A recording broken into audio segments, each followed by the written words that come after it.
जय माता दी आप सभी को।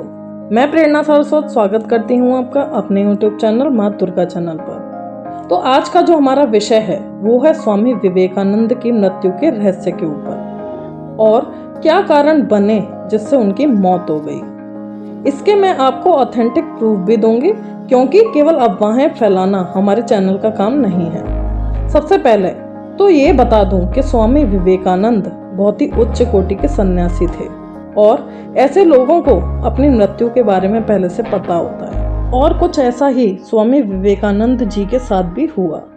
असल में मृत्यु के 5 वर्ष पूर्व से ही स्वामी विवेकानंद को आभास हो गया था कि उनकी मृत्यु अब पास है।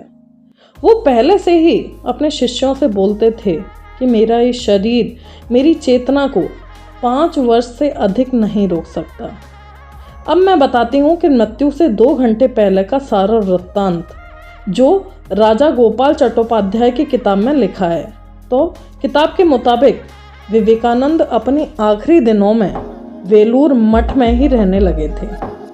मृत्यु वाले दिन भी विवेकानंद रोज की तरह ब्रह्म मुहूर्त में उठे और ध्यान किया। अब ध्यान करने के बाद उन्होंने मठ में जो छात्र थे उनको यजुर्वेद और योग के सिद्धांत पढ़ाए थे। दिन में उन्होंने अपने साथियों से एक वैदिक कॉलेज खोलने को लेकर बातचीत की। दरअसल वेलूर मठ में वैदिक कॉलेज खोले जाने की प्लानिंग पहले से ही चल रही थी। तो उस दिन भी उस कॉलेज को लेकर उन्होंने अपने साथियों से बातचीत की। अब शाम के करीब 7 बजे स्वामी विवेकानंद जी एक बार फिर ध्यान करने चले गए, पर इस बार ध्यान में जाने से पहले उन्होंने अपने शिष्यों को सख्त हिदायत दी कि उनको ध्यान के दौरान जरा भी शोर शराबा नहीं चाहिए। वो शाम को ध्यान में बैठ गए। जब रोज से ज़्यादा देर उनको ध्यान करते करते हो गई, तब शिष्यों ने वहाँ जाने के बारे में सोचा जहाँ स्वामी विवेकानंद जी ध्यान में बैठे थे। जब शिष्य वहाँ गए तो उन्होंने स्वामी जी को लेटा हुआ पाया।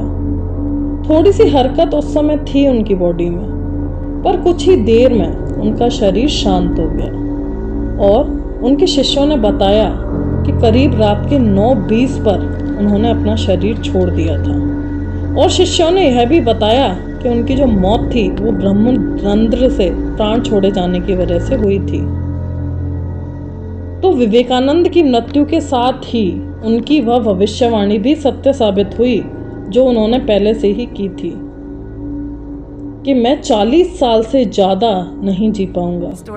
उनका अंतिम संस्कार बेलूर गंगा के उसी घाट पर किया गया जहां 16 साल पहले उनके गुरु रामकृष्ण परमहंस जी का किया गया था। अब डॉक्टरों के अनुसार उनकी मृत्यु दिमाग की नस फटने से हुई थी, पर उनके शिष्य मानते हैं कि उनके गुरु ने महासमाधि ली थी।